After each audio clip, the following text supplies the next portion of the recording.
Em đâu hay thiết có phùng xô.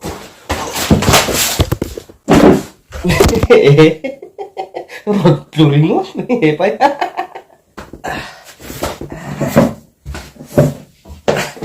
Anh lùa mẹ em.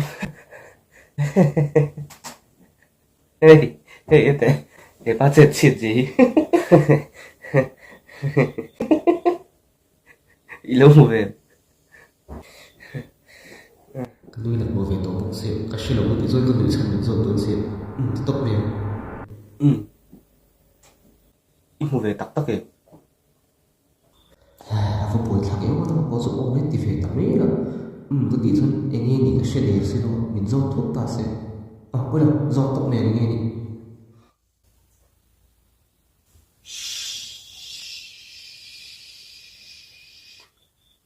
Rồi khi nào hai lâu, yết miền mấy mấy, anh nuôi sẽ thằng chứ, thì tốt pro, hai lâu, tôi chơi khi nào hai lâu, ít xe đầu chân số tốt pro, anh nuôi sẽ đón xin đi đu mi, ngay lâu tên nuôi sẽ thằng là giàu được, anh em nuôi chăn là chết phá luôn luôn, anh ấy tắc chua, email chết nên, nàng bôi email chết về thấu, email ngay chết bờ, cái lâu mê, ít tối này mình chứ, nàng bôi tối về thấu, cái mà về thấu này ha, ek tor tu dang kala musti lo, kor dang ka ha video ka record call vel vi mai mi dang ka lan thean ne kha chu dik ve tho kha ni mai ba se nu in fel sit ne inu che fe zo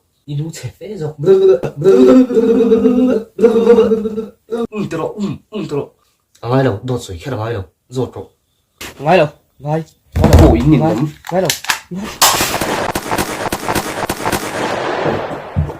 tôi có bọc shit về dưới là ngai lo